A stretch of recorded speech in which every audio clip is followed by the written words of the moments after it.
Hello viewers, Assalamu alaikum and welcome back to CSC Master Environment. আজকে লেকচারে আমরা আলোচনা করব embedding JavaScript in HTML. HTML A there are two methods embedding JavaScript দুটো method আছে embedding সেটা হচ্ছে একটা হচ্ছে internal script and হচ্ছে external script. তো আপনাদের যদি কারো কোনো মতামত অথবা কোনো মন্তব্য থাকে অবশ্যই কমেন্ট করবেন, আমি আপনাদের কমেন্ট রিপ্লাই করব. And make sure to subscribe and press the bell icon. So let's get started. তো এখানে আমরা দেখতেছি embedding JavaScript in HTML there are two methods, একটা হচ্ছে ইন্টারনাল স্ক্রিপ্ট, একটা হচ্ছে এক্সটার্নাল স্ক্রিপ্ট। তো আমরা ইন্টারনাল এবং এক্সটার্নাল এই বিষয়টা আমরা ইতিমধ্যে পরিচিত, কারণ আমরা সিএসএস এ দেখেছিলাম। সিএসএস আমাদের তিনটা টাইপ ছিল, একটা হচ্ছে ইনলাইন, একটা হচ্ছে ইন্টারনাল, একটা হচ্ছে এক্সটার্নাল। তো সিএসএস এর মধ্যে ইনলাইনে কি হতো, সেখানে আমরা একটা হেড যেমন প্যারাগ্রাফ একটা ট্যাগ, ওই ট্যাগের মধ্যে আমরা বলে দিলাম যে ওই ট্যাগের টেক্সট গুলো হচ্ছে বোল্ড কালার হবে অথবা কালার গুলো রেড হবে। তো ভিতরে অর্থাৎ ট্যাগের ভিতরে আমরা যে সিএসএস কোড লিখতাম সেটা হচ্ছে ইনলাইন। এবং ইন্টারনাল স্ক্রিপ্ট, ইন্টারনাল যেটা ছিল সিএসএস এ, সেটা ছিল আমরা হেডের মধ্যে হচ্ছে সিএসএস এর কোড লিখে দিতাম, দেন সেটা হচ্ছে বডিতে কাজ করতো। সেটা ছিল ইন্টারনাল। আর এক্সটার্নাল যেটা ছিল সেটা হচ্ছে আলাদা একটা টাইপ থাকতো জাভাস্ক্রিপ্ট সিএসএস এর। তো জাভাস্ক্রিপ্টের এখানে হচ্ছে দুইটা টাইপ, একটা হচ্ছে ইন্টারনাল স্ক্রিপ্ট, একটা হচ্ছে এক্সটার্নাল স্ক্রিপ্ট। ইন্টারনাল কি বলতেছে, directly written in HTML code, and এটা হচ্ছে ডাইরেক্টলি ইন সেপারেট ফাইল। অর্থাৎ এক্সটার্নাল যেটা সেটা হচ্ছে সেপারেট ফাইল। তো ইন্টারনাল এবং এক্সটার্নালটা আশা করি আপনারা বুঝতেছেন, তারপর আমরা সামনে বিস্তারিত দেখতেছি। Internal script, the script tag is used to embedding JavaScript code in HTML documents. যেখানে আপনি হচ্ছে ইন্টারনাল যেটা করবেন সেটা হচ্ছে script language is equal to JavaScript দিয়ে দেন হচ্ছে আপনি স্ক্রিপ্ট একটা ক্লোজ করবেন।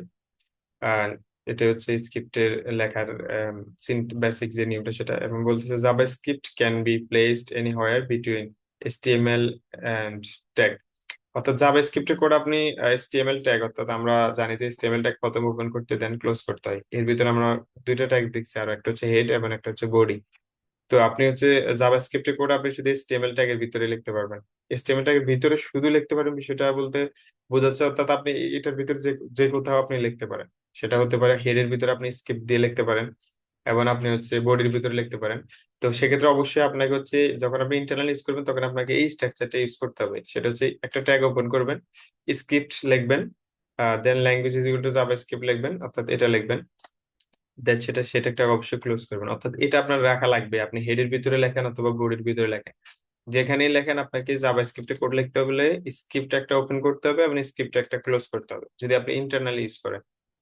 তো এটাই বলতেছে, এমন এই স্ট্রাকচারটা ইউজ করে আপনি স্ক্রিপ্ট একটা ওপেন এবং ক্লোজ করে ভিতরে আপনি জাভাস্ক্রিপ্টে কোড লিখতে পারেন যে কোনো জায়গায়, সেটা অবশ্যই HTML এর ভিতরে। And two position are the head এবং হচ্ছে বডি, যেখানে যেটা বললাম HTML ট্যাগের ভিতরে আমরা জানি দুটো ট্যাগ থাকে, একটা হচ্ছে হেড ট্যাগ, একটা হচ্ছে বডি ট্যাগ। তো আপনি চাইলে হেডের ভিতরেও জাভাস্ক্রিপ্টে কোড লিখতে পারেন, আপনি চাইলে বডির মধ্যেও জাভাস্ক্রিপ্টে কোড লিখতে পারেন। ওকে, এটা হচ্ছে ইন্টারনাল স্ক্রিপ্ট। যে দেখেন এখানে একটা এক্সাম্পলই দেওয়া আছে সরাসরি। দেখেন HTML ট্যাগটা ওপেন হয়েছে, হেড ট্যাগটা ওপেন হয়েছে, দেন স্ক্রিপ্ট ট্যাগটা ওপেন হয়েছে, language is equal to script লিখলো, দেন এখানে হচ্ছে জাভাস্ক্রিপ্টের স্টেটমেন্ট, দেন হচ্ছে স্ক্রিপ্ট একটা ক্লোজ হলো। এই যে দেখেন স্ক্রিপ্ট একটা, এখানে আপনি জাভাস্ক্রিপ্টের কোড লিখলেন। দেন আপনি কিন্তু জাভাস্ক্রিপ্টের কোড কিন্তু একবার লিখতে পারবেন বিষয়টা এমন না, আপনি কিন্তু বারবার চাইলে লিখতে পারেন, ক্ষুদ্রাংশ বিভক্ত করে। আপনি যেমন দেখেন আবারও কিন্তু জাভাস্ক্রিপ্টের ট্যাগটা ওপেন হয়েছে, এবং আবারও জাভাস্ক্রিপ্টে কিছু কোড লিখলেন, দেন হচ্ছে হেড ট্যাগটা ক্লোজ হইলো। এখন হেডের ভিতরে তো আপনি দুইটা ভাবে ইউজ করলেন, আপনি চাইলে কিন্তু আপনি বডিতে ইউজ করতে পারেন।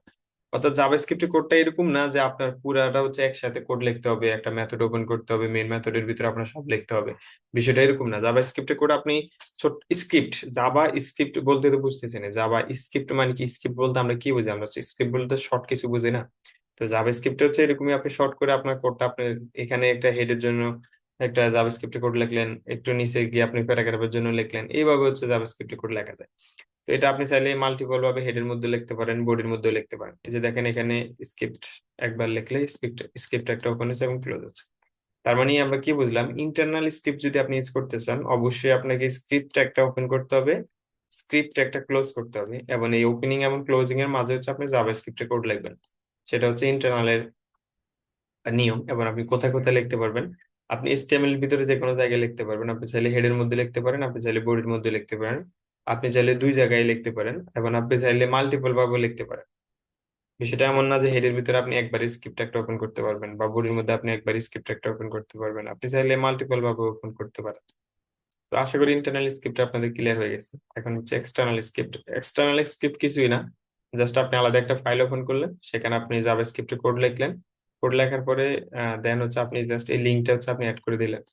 আপনি হেডের মধ্যে গিয়ে আপনার HTML যে হেড আছে সেখানে আপনি অ্যাড করে দিলেন, স্ক্রিপ্ট একটা ওপেন করলেন, সোর্সটা বলে দিলেন, জাভাস্ক্রিপ্টের যে ফাইলের নেমটা দিবেন .js, জাভাস্ক্রিপ্টের জন্য .js ইউজ করবেন, দেন স্ক্রিপ্ট একটা ক্লোজ করলেন। এটা হচ্ছে আপনার লিঙ্ক হয়ে গেল, এটা হচ্ছে আপনার এক্সটার্নাল। তাহলে এক্সটার্নাল হচ্ছে আলাদা একটা ফাইলে আপনি ফুল জাভাস্ক্রিপ্টের কোড থাকবে, সেই ফাইলটাতে শুধুমাত্র জাভাস্ক্রিপ্টের কোড থাকবে। আর আপনি জাস্ট শুধুমাত্র ওই ফাইলটার লিঙ্কটা হচ্ছে আপনি হেডের মধ্যে HTML এর মধ্যে অ্যাড করে দেন, এটা হচ্ছে এক্সটার্নাল। তো এটাই ছিল। আহ এখানে বলতেছি কি, ইউজিং দা সেমিকোলন। ওকে, এগুলো আমাদের ইন্টারনাল এবং এক্সটার্নাল পার্ট না, এগুলো আমরা নেক্সট লেকচার আলোচনা করবো। তো আশা করি ইন্টারনাল স্ক্রিপ্ট এবং এক্সটার্নাল স্ক্রিপ্ট কি জিনিস বুঝতে পারছেন। ধন্যবাদ সবাইকে, ভালো থাকবেন। আসসালামু আলাইকুম।